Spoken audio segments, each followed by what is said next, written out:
जन्नत का एक पत्थर जिसे लेकर जिब्राइल आए, मोती की तरह चमकता हुआ, चांदी से ज़्यादा सफ़ेद, फिर भी लोग इसे काला पत्थर कहें। क्या ये नाइंसाफ़ी नहीं है? आप समझ गए होंगे कि मैं बात कर रहा हूँ हजर अस्वद के बारे में, जो काबा की दीवार में लगा हुआ है और हाजी जिसे चूमने के लिए हर मुमकिन हद तक जा सकते हैं। हजर अस्वद एक्चुअली दोस्तों, हजर अस्वद दो लफ्ज़ों से मिलकर बना है। पहला लफ्ज़ है हजर, इसका मीनिंग है पत्थर, जबकि दूसरा लफ्ज़ है अस्वद, इसका मीनिंग है ब्लैक, काला। हजर अस्वद का शेप मुर्गी के अंडे जैसा है। ज़मीन से 5 फीट की ऊंचाई पर काबे की दीवार में लगा है। हजर अस्वद तवाफ़ शुरू करने की अलामत है। हाजी तवाफ़ शुरू करते वक्त इसको चूमते हैं। काबे का गिलाफ बनाते टाइम हजर अस्वद की जगह गिलाफ कट कर देते हैं ताकि हजर अस्वद प्रॉपर दिखाई दे। इस्लामी किताबों से पता चलता है कि जब हज़रत इब्राहीम और इस्माइल ने काबा तामीर कर लिया तो इब्राहीम अपने बेटे इस्माइल से कहते हैं कि कोई अच्छा सा पत्थर ले आओ जो तवाफ़ शुरू करने की जगह लगा दूं,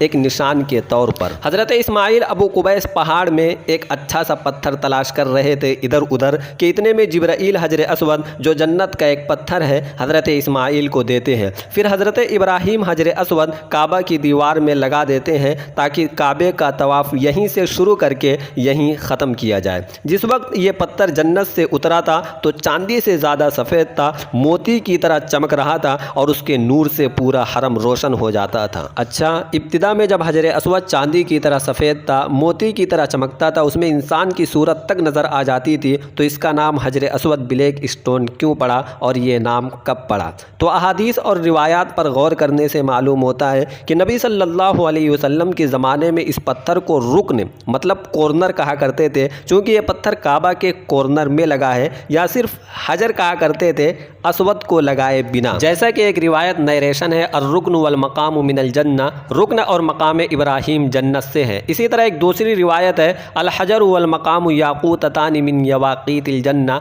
हजर और मकाम इब्राहीम जन्नत के 2 याकूत हैं। पहली रिवायत में इस पार्टिकुलर पत्थर को रुकन नाम दिया गया है, जबकि दूसरी रिवायत में हजर नाम दिया गया है। तो इब्तिदा में हज़रत सल्लल्लाहु अलैहि वसल्लम के ज़माने में इस पत्थर को जो चांदी की तरह चमकता था रुकन कहते थे या सिर्फ हजर ब्लैक स्टोन नहीं कहते थे। रह गया दूसरा सवाल कि इस मुबारक पत्थर का नाम हजर अस्वद कब पड़ा और क्यों? एक्चुअली दोस्तों, काबा में 2 मरतबा आग लगी थी। पहली मरतबा जब हुजूर सल्लल्लाहु अलैहि वसल्लम की उम्र 35 साल थी। हुआ कुछ यूँ था कि एक औरत काबा और गिलाफ को ऊत का धुआं दे रही थी, चिंगारी उड़कर गिलाफ को आग लग गई। उस वक्त बहुत से गिलाफ काबे पर चढ़े हुए थे। काबे की अक्सर लकड़ियां जल गईं, दीवारें जलकर फट गईं और हजर अस्वद भी जल गया। और उसके कुछ दिन बाद सैलाब आया और माउंटेन स्ट्रीम्स, जिनको सैल अवारिम कहते हैं, मक्का पर चढ़ गए और एक पानी का फोर्स बड़े ज़ोर से बैतुल्लाह में दाखिल हुआ, जिससे काबा की दीवारें गिरने के करीब हो गई। कुरैश ने काबा की तामीर अस्सिरे नौ शुरू की। सब लोग पत्थर उठा कर लाते थे और रसूल खुदा भी पत्थर उठाने में शरीक थे। जब काबा की दीवार में हजर मुबारक इंस्टॉल करने का वक्त आया तो हर कबीला यही चाहता था कि हजर मुबारक को उठाए और काबा की दीवार में लगाने का शर्फ हासिल करे। इस पर खूब बहसबाजी हुई और करीब था कि नौबत कत्ल क़िताल की आ जाए। आखिर अबू उमैया मखजूमी के समझाने से सब लोग इस बात पर राज़ी हो गए कि अस्सफ़ा गेट से सुबह के टाइम सबसे पहले जो शख्स खुद ब खुद हरम में दाखिल हो उसको जज मुकर्रर किया जाए और वो जो फैसला कर दे उस पर अमल किया जाए। अच्छा, इत्तिफाक ये हुआ कि पहला शख्स जो सफ़ा के गेट से हरम में दाखिल हुआ वो रसूल खुदा सल्लल्लाहु अलैहि वसल्लम थे। अगरचे आपकी उम्र उस टाइम ज़्यादा न थी, 35 साल थी, मगर आपके अच्छे औसाफ और अखलाक की वजह से हर एक आपकी रिस्पेक्ट करता था और आपको अमीन कहते थे। आपको देखते ही सब लोग अमीन अमीन कहकर चिल्ला उठे और आपसे पूरा वाक़या बयान किया। आपने अपनी मुबारक चादर ज़मीन पर बिछाई और हजर अस्वद अपने हाथ से उठाकर उस पर रख दिया और सब कबीलों के सरदारों से फरमाया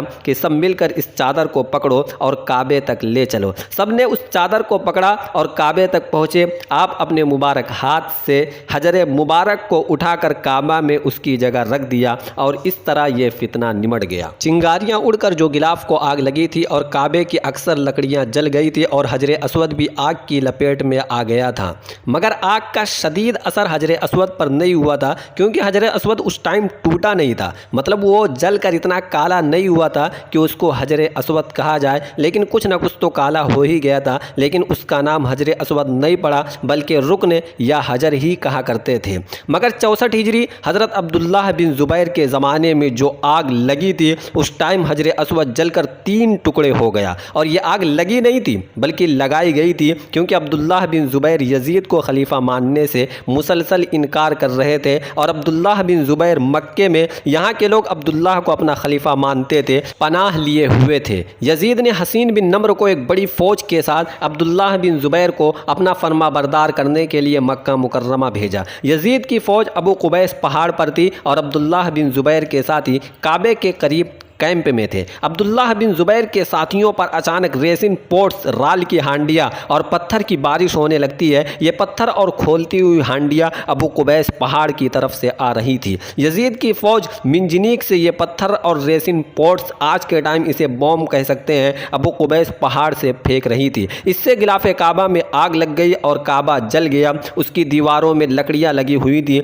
जिसकी वजह से दीवारें जलकर राख हो गई। दीवारें हिलाने से हिलती थीं। ये वाक़या 3 रबीउल अव्वल 64 हिजरी का है। इसके 10-11 दिन बाद जब यजीद के मरने की खबर हसीन बिन नम्र को पहुंची तो वो परेशान होकर मक्का से भाग गया। इस आग की वजह से जो लगाई गई थी, हजर असवद को भी नुकसान पहुंचा। वो जलकर काला हो गया और 3 टुकड़े हो गए। आप सोच सकते हैं कि आग कितनी भयानक लगी होगी। बस गालिबन इसके बाद से ही इस मुबारक पत्थर का नाम हजर असवद या रुकन असवद पड़ गया। अब्दुल्लाह बिन ज़ुबैर ने काबा की सिरे नौ तामीर कराई और हजर असवद को दीवार काबा में इंस्टॉल करके एक सिल्वर रिंग उसके चारों तरफ अटैच कर दिया। आज भी हजर असवद के चारों तरफ सिल्वर रिंग लगी हुई है। 3 या 350 साल से अगरचे इसका रंग पीला है, मगर फिर भी पब्लिक इसे हजर असवद ही कहती है।